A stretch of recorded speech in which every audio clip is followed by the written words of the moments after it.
Okay, thank you everyone again for gathering here for the next edition of History on the Edge. Today we have an extremely relevant topic to discuss with our dear guest. The title of this lecture is Psychiatry and Society, Depatriarhalizing Yugoslav Psychiatry. It sounds like a lot. Today Bojan Bilić is here with us, a political sociologist, working not only with this topic, but with a range of grassroots responses to nationalism, patriarchy, and authoritarianism in Yugoslavia and the post-Yugoslav space. So far active and written a lot about the history and politics of Yugoslav feminism, anti-war activism, LGBTQI engagement, the anthropology of non-heterosexuality, LGBTQI affirmative psychotherapy, and initiatives for democratizing psychiatry. Today we will focus on depatriarchizing Yugoslav psychiatry. And as we're very thankful for having Bojan here with us, without further delay, I shall leave the floor to you to discuss. And thank you again for coming. Thank you, Sasha, for this kind introduction. And thanks to all of you for being here. I am, of course, happy to have this opportunity to spend some time in Ljubljana. As a matter of fact, my father has been encouraging me for more than 20 years now, I think, to move to Slovenia. This probably has to do with the fact that in his still very Yugoslavia-oriented world, Slovenia has always represented that indisputable climax of well-being. He would say, to je prava zemlja.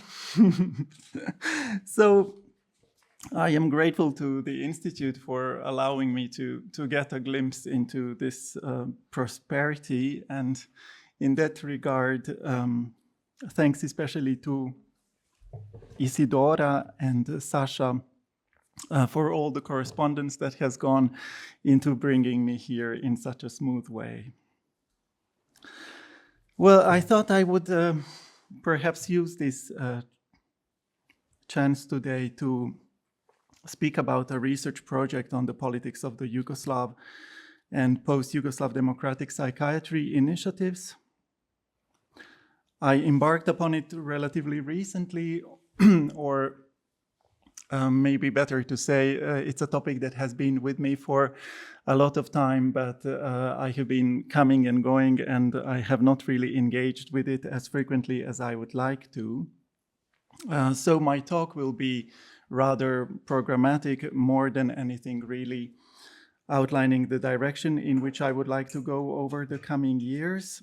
And in the first part, my idea would be to put today's topic in its broader social and political context, as well as in the context of the research that I have done so far.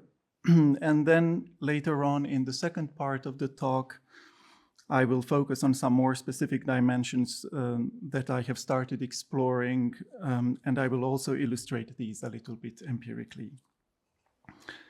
So this research on the politics of the Yugoslav democratic psychiatry initiatives builds upon my previous work on a range of grassroots responses, as Sasha said, to nationalism, militarism, and authoritarianism in Yugoslavia. I have so far engaged with various facets of feminist activism, always really revolving around the difficulties of articulating a feminist alternative in patriarchal political milieus, and especially thinking about how contestations around gender unfold and shape these mobilizations. So I have written about the crucial role that women played in Serbian and Croatian anti-war activisms throughout the 1990s, and more generally about the efforts of anti-war activists to prevent the wars, or at least alleviate their painful consequences. I then explored diverse strands of LGBTQ activist endeavors in the region, looking at the tensions that are inevitable and perhaps even welcome whenever people come together to produce social change, but also those practices which sometimes weaken emancipatory efforts from within and make even progressive activists or those who would call themselves progressive perpetuate similar authoritarian and patriarchal patterns of exclusion which they originally or declaratively wanted to problematize or destabilize. So just very generally within this line of research, I have been inspired by the possibility of contributing to what the inevitable Foucault called the insurrection of subjugated knowledges. So the excavation of what has been excluded and pushed to the margins of social legitimization, but also what has been pushed to the margins within marginalized groups, proceeds according to him along two intertwined axes. The first draws upon the traditional tools of scholarship to expose what has stayed hidden in the archives and other repositories of historical content. The second axis delves into what he calls singular local knowledges, so to recover the raw memory of fights, inscribed in the marks which the force of disciplinary institutions has left on the minds and bodies of those who have been silenced, discarded, oppressed, and humiliated. So in this context, I set out to analyze a number of episodes of tenuous but recurring, and this is exactly what interests me, something that is tenuous but recurring, a resistance to the injustices produced by psychiatric power in the post-Yugoslav space. So my idea is to follow a trajectory which connects the first activist endeavors in the late 1970s and early 1980s to today's user-led associations and LGBTQ-related engagement in the domain of mental health.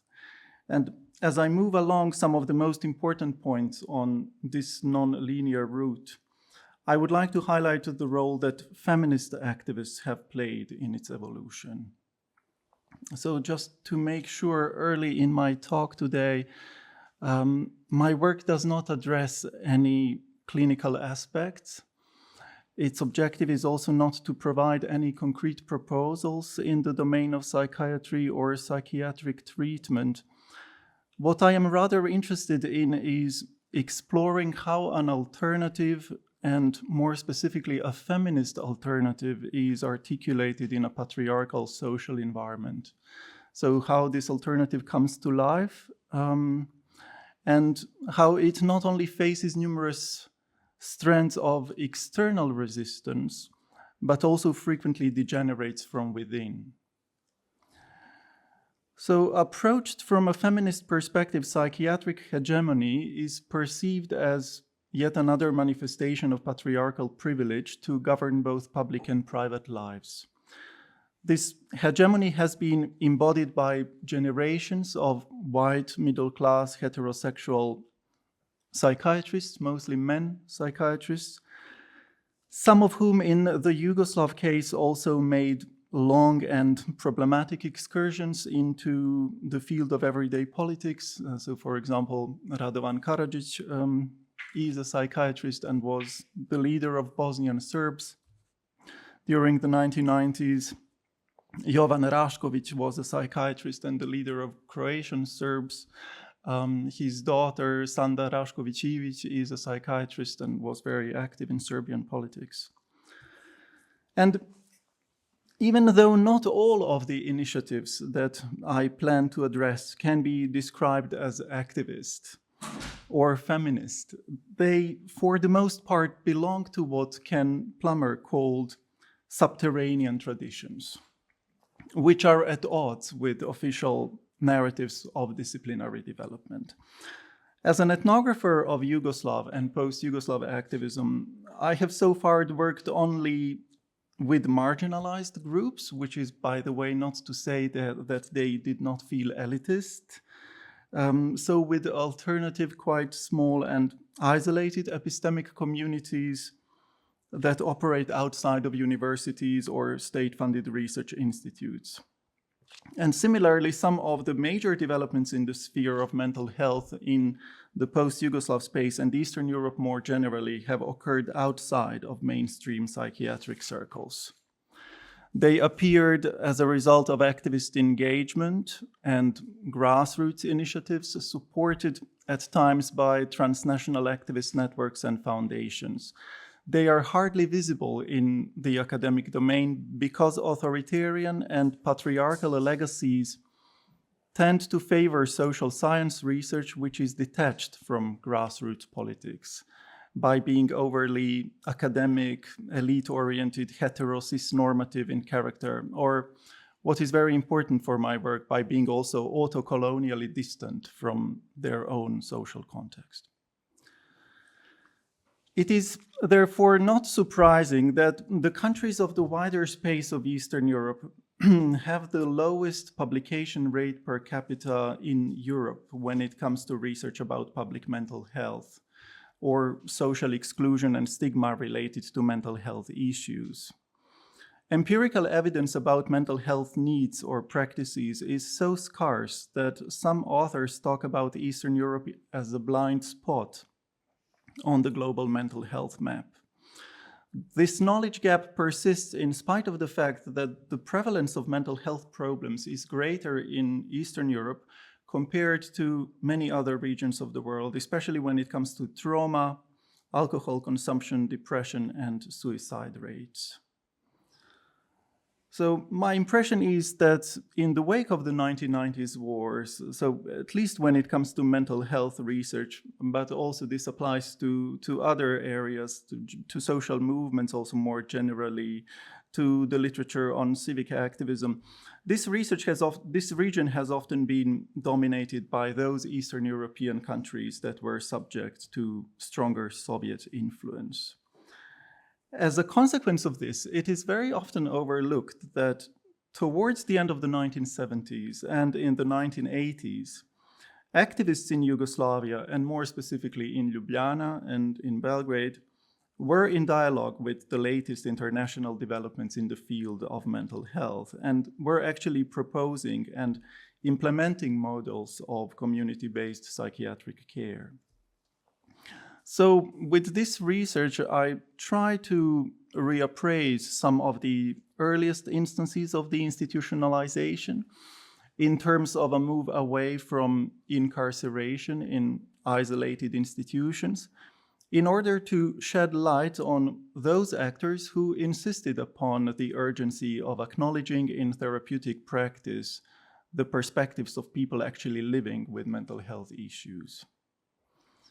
And although there is considerable diversity in the way the mental health systems across Europe were organized, they had many features in common, including large psychiatric hospitals, usually located outside of residential areas, or in the Yugoslav case also on islands, for example in Croatia, the dominance of a medical model of mental disorders, strongly centralized organization and hierarchized decision-making, in which the voice of service users, of course labeled as patients, or their families was not heard.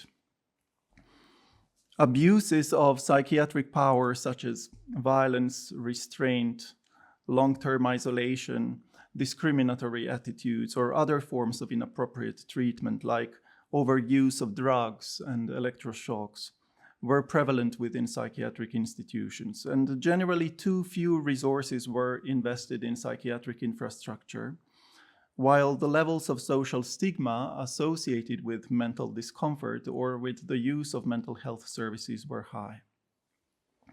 So reforming such services has been a major political challenge in both Western and Eastern Europe, and I guess around the world, for a long time. And although there have been diverse strands of reform, I pay particular attention to the way in which Basalia's campaign was embraced in Yugoslavia. Just for those of you who might be less familiar, and I have a slide now, throughout the 1960s and 1970s, the Italian psychiatrist Franco Basaglia pioneered the concept of mental illness treatment. He's here in the center. And yes, there is a boy holding a toy gun. Yeah. People often ask me, is there really a boy holding a toy gun? Yeah. I was also playing with toy guns in the 1980s Yugoslavia, and nevertheless turned out a pacifist.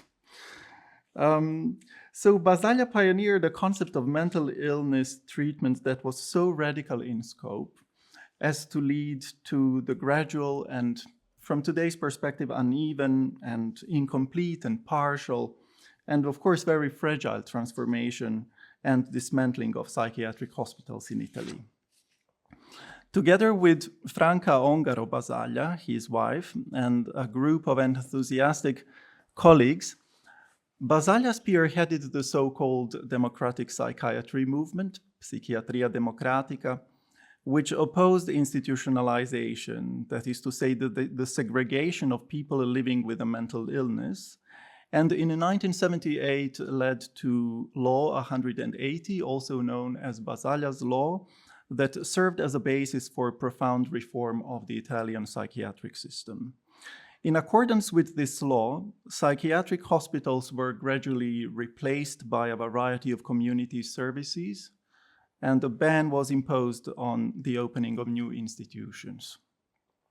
Alternative forms of decentralized community care for persons with mental illness resulted from the effort to restrict psychiatric power and challenge widely popular associations of mental distress with violence and danger. As is often the case, Basaglia's deinstitutionalization campaign was embedded in a plethora of other emancipatory movements, and it encouraged similar initiatives around the globe, including Yugoslavia, a neighboring country to Italy at the time, and with a similarly pronounced north-south divide, albeit with a different politico-economic system. Just as a quick remark, in case there are some of you here who have seen that mini-series, C'era una volta la città dei matti, Once Upon a Time in a City of Fools. It's a film about Basaglia. And if you have seen it, you will probably remember that the most difficult patient in Gorizia, where Basaglia was in charge of a psychiatric hospital, is Boris, yeah, of course, like a Slavic name. Boris is from across the river, from Yugoslavia, and he's actually played by the Bosnian actor Branko Đurić. So he's in the film, perhaps not surprisingly, someone who witnessed terrible war violence. He has been tied to a bed for 15 years when Basaglia arrives. He never speaks, and he is also considered dangerous. So this looked to me all like a trope of Eastern Europe. Yeah, even though it might look like an Eastern Europe trope, the idea of borders and borderlands is important for Basaglia, because as Anzaldúa also argues in Borderlands, La Frontera, these are places of hybridity, places where different worlds come together, places with a heightened awareness about difference, heightened awareness about minorities. And it is actually said that when Basaglia moved to Trieste after Gorizia, many psychiatrists of Italian origin left the asylum because they were not agreeing with the project, but many of those who stayed and supported him were actually Slovenian. Yeah, there were a few Slovenian psychiatrists who stayed. And also, interestingly enough, there is a text that Vito Flacher wrote with a few co-authors about Basaglian legacies in Yugoslavia, and it is called Borderline, the institutionalization. Yeah, so borderline, of course, because of the importance of this border, but also borderline more metaphorically for those hiccups, as they say, in the institutionalization in our space. Okay, so back to the main track. In the late 1970s and throughout the 1980s, Yugoslavia as a socialist federation witnessed the vibrancy of the so-called new social movements, especially in the north, Western republics, so notably Slovenia and Croatia. After the death of Tito in 1980, the same year in which Basaglia also died, the League of Communists of Yugoslavia could no longer sustain its founding myth based on the Second World War people's liberation struggle, and it was slowly purged of its political substance. So decades of experiments with decentralization, ever more vocal critics from both the left and the right, and tectonic geopolitical shifts like the end of the Cold War enlarged the gap between official declarations of the party and everyday social reality. The party's grip on the country's politics reached its lowest point in the 1980s, an extraordinary period filled with peaceniks, punks, new agers, gays and lesbians, avant-garde artists, and most importantly for my talk today, feminists and anti-psychiatry activists. So in this context of political opening, which preceded the disintegration of the country, questions around women's health, mental health, and the treatment of users of psychiatric services appeared more prominently on the activist agenda. With this in mind, I argue that in contrast to the Italian case led by Franco Basaglia, which served, of course, as a powerful source of inspiration, the institutionalization impulse in socialist Serbia and in Yugoslavia to some extent in the 1980s came first of all from non-psychiatric actors, and secondly was embedded to a certain extent in feminist organizing and in the attention that feminist activists paid to gender hierarchies.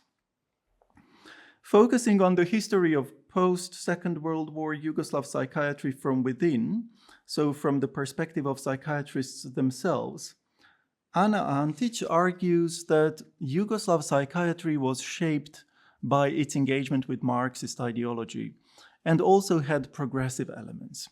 There were attempts to innovate and humanize psychiatric services from the end of the 1970s onwards. Social psychiatry seminars were organized, therapeutic communities introduced. This is a very Basaglian concept, therapeutic community. And some long-term stay hospitals transformed into modern clinics with a variety of units catering to different users' needs. However, many continued to live in harsh conditions, being routinely abused, humiliated, and physically or chemically restrained, and many never had the chance to resettle to any community settings. That is why activists were growing increasingly frustrated with the practices of Yugoslav psychiatry and its mixed response to Basaglia's deinstitutionalization project, which was unfolding practically next door. For example, one psychiatrist in Slovenia, who was also a partisan, like Basaglia himself, stated that one revolution in a lifetime is enough, meaning that there was already a socialist revolution and that he would not be interested in also participating in a psychiatric revolution. So in such circumstances, two loosely organized and anti-institutional care-oriented groups emerged, one in Ljubljana and the other one in Belgrade. Both of these groups had some sort of direct contact with the most progressive currents of Italian psychiatry, and many activists spent time as volunteers in Trieste, where Basaglia was the director of an asylum. Yeah, this is the famous San Giovanni, Sveti Ivan, that Basaglia dismantled. As Nick Crossley, a sociologist writing about psychiatry, argues, Trieste exerted a magnetic pull for psychiatric radicals because it represented what he calls a working utopia.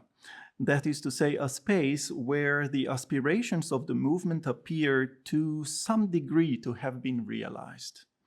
They excite and energize activists, symbolizing the feasibility of the hoped-for future, and as Crossley says, lending meaning to struggle by embodying the dream.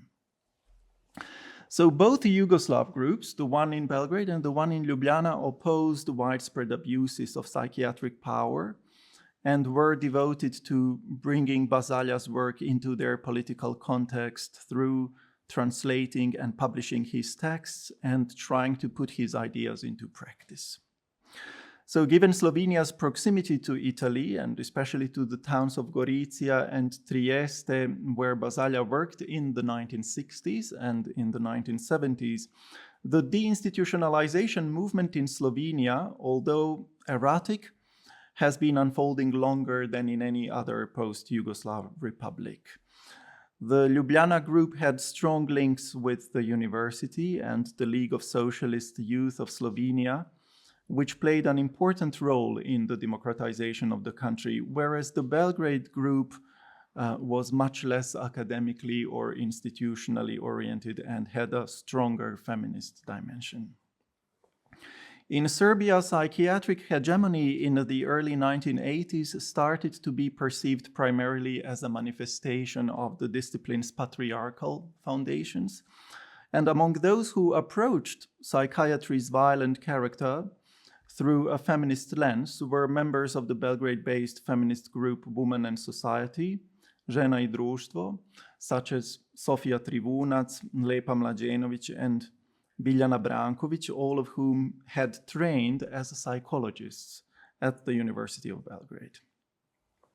Mlađenović and Branković were so committed to the deinstitutionalization cause that they traveled to Trieste to volunteer at San Giovanni Hospital, which had been transformed into a community daycare center for those living with a mental illness. They, especially Mlađenović, and I have now a slide with Lepa, Lepa in the 1980s and more recently, especially Mlađenović were also closely associated with the network of alternatives to psychiatry, more widely known as the Réseau, which was initiated by the philosopher and psychoanalyst Félix Guattari, the psychiatrists David Cooper, Moni El-Kaim, and Franco Basaglia in Brussels in 1975. So the Réseau, as an unprecedented activist endeavor, brought together groups and individuals from around the world interested in thinking about and applying approaches to psychiatric treatment that would oppose the, as Mlađenović and Branković say, classical psychiatric ideology of violence. So as a feminist and increasingly visible lesbian activist, in 1983, Lepa Mlađenović, about whom I have written a lot in my work on feminist, anti-war, and lesbian activisms, organized the by now largely forgotten conference called Psychiatry and Society, Psihiatrija I društvo, at the Belgrade Student Cultural Center, the same venue where the major feminist conference Comrade Woman took place 5 years earlier in 1978, marking the entrance of the second feminist wave into Eastern Europe. This gathering, and you can see a picture here, whose title references the feminist activist group Woman and Society, Psychiatry and Society, Woman and Society, was the only Yugoslav and the only Eastern European event of the Réseau, and it revolved around the question of why our self-management psychiatry did not fare appreciably better, that is to say, why it was not much more humane than the psychiatry practiced in the capitalist world. So if we really live in socialism, why is our psychiatry so violent? The conference revealed strong tensions within the field of mental health care in the country. And even though it was a pivotal moment in the history of Yugoslav and Eastern European psychiatry, it has up to now not received the scholarly attention it deserves. So the event was the very first time, that the political, social, and legal implications of patriarchal psychiatric power were publicly discussed and approached from the perspective of psychiatric service users themselves. So there were users, psychiatric service users, who were speaking at this event. This was because an appreciation of the user perspective is, of course, a critical element of the Basalian deinstitutionalization project, and the organizers strived to have it represented. The conference, which lasted 7 days and included many international speakers and major names of the democratic and anti-psychiatry movement, such as Félix Guattari and David Cooper. You can see David Cooper with the beard here in the center of this picture. And Franco Rotelli, one of Basaglia's close collaborators in Trieste. The conference finished with a statement by a group of psychiatrists, psychologists, and other mental health professionals who agreed upon the need to radically transform the Yugoslav psychiatric system. In this way, psychiatry and society constituted an impulse for a more critical approach to psychiatric practice that would take into consideration socialism's formal allegiance to equality, justice, and human dignity. However, when Yugoslav activists encountered the most progressive Italian psychiatrists, most of whom were men, they realized that in contrast to the Yugoslav anti-psychiatry mobilizations, the Italian democratic psychiatry movement came from within, thus enabling an implosion of psychiatric hospitals. This was the crucial element that made it so successful and globally influential. They also understood that this movement was not necessarily devoid of sexist elements or particularly sensitive to feminist struggles and the role that gender divisions played in it internationally and within individual countries is still something that needs to be explored. Tom Burns and John Foote, who published the volume Basaglia's International Legacy, argue that gender does not feature in Basaglian writings, that descriptions of the services in Gorizia and Trieste portray a system dominated by male doctors who make the decisions which are then carried out by female nurses and social workers. This is then a portrayal of a traditional gender role division in a traditional society. This male domination of the Basaglian story is particularly surprising when one considers the importance of his wife, Franca Ongaro, to his thinking and writing. So, given that the Basaglian movement remains largely silent on the gender question and that in Yugoslavia it was led by a feminist and lesbian activist, I thought that this dimension would be then the most promising entry point for my project. In one interview done with the gay activist Dusan Maljković, Lepa Mlađenović, the organizer of the conference and a volunteer in Trieste, who knew both Franco and Franca Basaglia, says, "I realized that some of these men hadn't really dismantled the power dynamic in the man-woman relationship as they had in the psychiatrist-patient relationship. For instance, they had no problem at all being friends with patients, having fun with them. We were constantly throwing parties in Trieste. I, for example, would take a train to Koper. It was the cheapest way, and then the next morning I would take a bus to Trieste, and I would go to a party. And there, at the party, we were all together, because that was really my revolution. We were all together. And then I'd go back home again. So I was going just to see what this new world looked like, in which the lunatics were no longer locked up, trapped by diagnosis and people's attitudes, but they were constantly taking action to make the citizens of the cities where they opened mental institutions begin to accept people who were different, like all other our citizens. We wanted to understand others the way they understood themselves." So this speaks a little bit to that concept that I mentioned earlier, working utopia, where the objectives of the movement seem somehow realized, as if the revolution has indeed taken place. This enchanting town of Trieste where lunatics throw parties with psychiatrists. However, Mlađenović continues, "I was thrilled and attended all the meetings of the réseau. But over time, I gradually began to realize that most of those men who were leaders actually behaved in a sexist manner, just like any other man in my city. especially the Italians. I couldn't believe it. One day he, meaning Franco Basaglia, was with his wife, the next day with his girlfriend. And the whole group is somehow sitting down and witnessing this double life. I was so beside myself, and I tried to say, how is this possible? Why don't you react at all?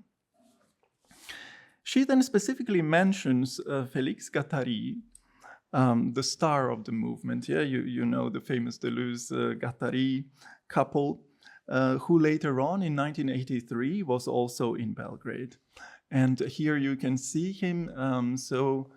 Lepa is second from the right, and next to her, to her right is Guattari. And do you know who is sitting, Isidora, you know, who is sitting next to Guattari?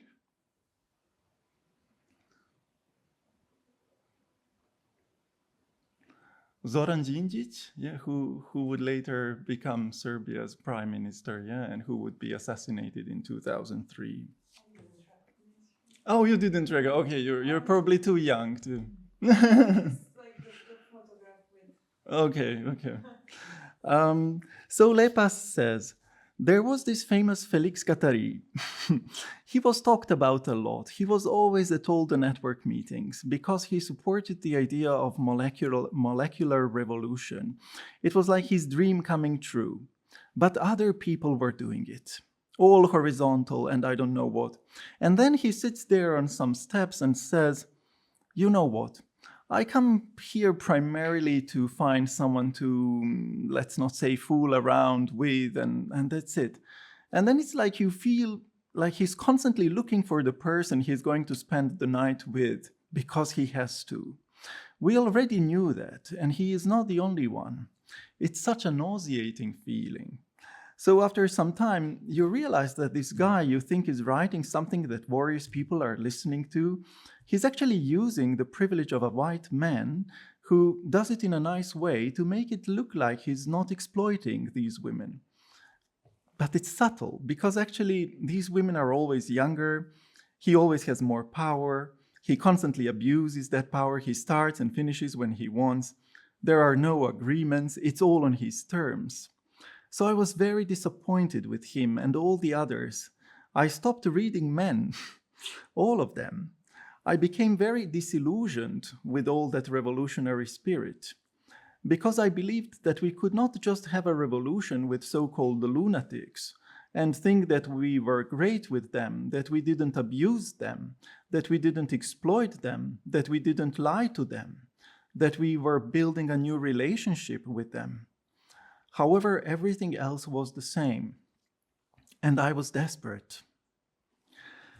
So the disappointing working utopia of the democratic psychiatry movement was not the only one that Mlađenović and her fellow activists would experience in the late 1980s and early 1990s.